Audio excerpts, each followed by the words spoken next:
So you have your land and you want to build a custom home. How much is that going to cost you? Let's break it down.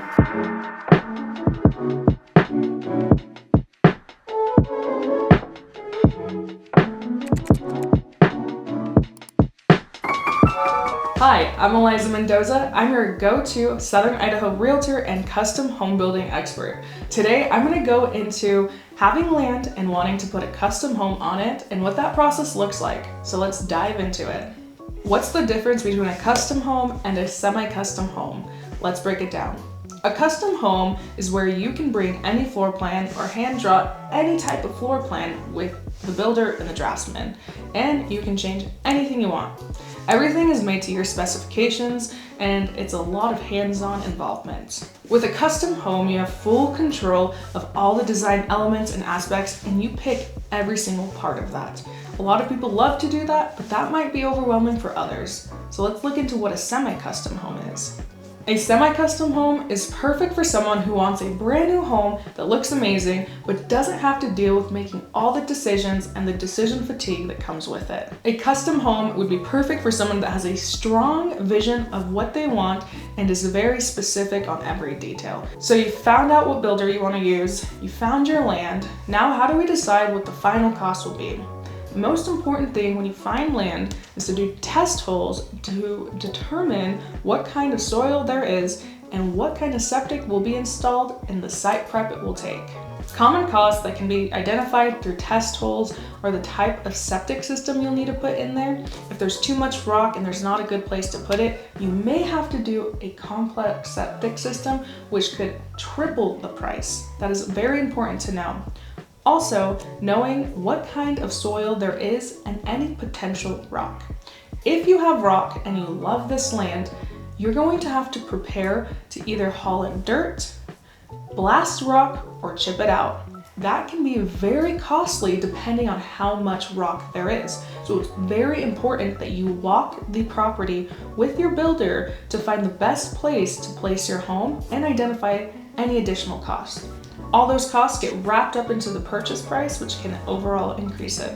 Another cost associated could be a well. If you're out on an acreage, most subdivisions require an individual well, but there are some subdivisions that have shared well agreements, which will help you save anywhere from $10,000 to $15,000. And if you're on a city lot, you don't have to worry about doing much of that as all the utilities are already there. So you have your floor plan, you know what's gonna cost for the land. What's next? It's getting the final bid from the builder. If you choose to interview multiple builders, we can get multiple bids. But the most important part is looking at the line item budgets. These line item budgets are going to be what you have to spend and pick. And it's important to make sure that those budgets will cover the vision you have. Oftentimes we might see people wanting to start lower and lower those budgets to stay at an affordable price, but then once they get into building and they realize that that budget can't get them what they actually want, and they end up going over budget. Sometimes people like to inflate budgets knowing they might have a little bit more of an expensive taste and want specific items, and so they want to prepare to have that room. So deciding does that budget meet your vision is a super important thing to make sure the end product is exactly what you want. Items that are typically not included in a bid but will be a cost to you are fencing, landscaping, window coverings, some appliances, water softeners, and any water filtration system. Those are all must in my opinions, and you can actually add them into the contract if you want. A lot of people don't put those in from the start, but if those are items you want added into your contract price, you can have the builder do that from the beginning. Just make sure to make it very clear that you want those. Typically with that, they'll set a budget, so you might have a $30,000 fencing and landscaping budget. Anything outside of that will be a cost to you, but you can set that amount from the beginning. Upgrades that are worth it here in Idaho, in my opinion, are larger garages to store all your toys, RV parking because so many people go camping, covered back patios to enjoy the Idaho sunsets, host barbecues, and any type of outdoor entertainment space.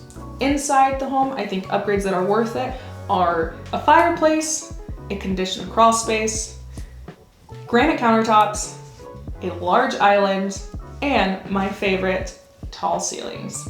How do you stay on budget throughout the entire process? One, it's keeping that budget list in front of you. Stick to the budget. Remember the budget.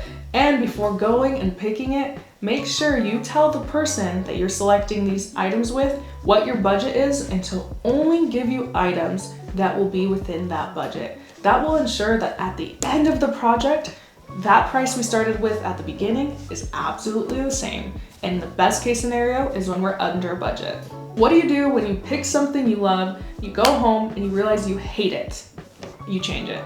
So how do you go about changing stuff in the custom home building process? Communication is key. You want to make sure if you're going to change something, you do it immediately. Let your builder know what the change is and ask them what the cost is to change it. Most builders do charge change order fees because there are fees associated with restocking the supply. Had it happen when someone picked something they absolutely loved in store, they saw it installed and hated it. Unfortunately, you did pick it, so if you do want to change it, they will charge to redo the whole thing and take it down. It's not something we love to do, but it is something you need to be aware of. So make sure when picking out your home that you bring multiple parts together to make sure we nail what you want. My best advice to avoid change orders is to have someone help you with design.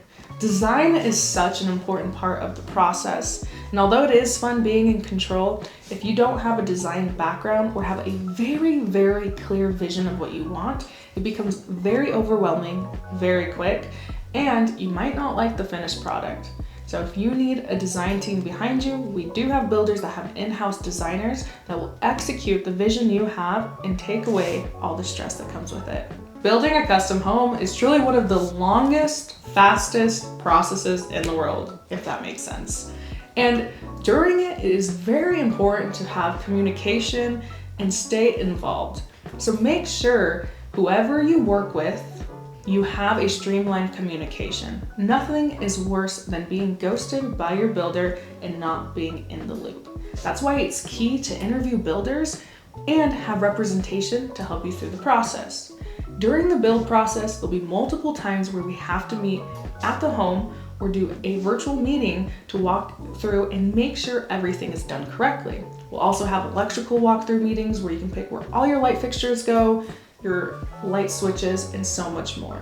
Communication during this process is huge, so make sure the builder you work with will call you back.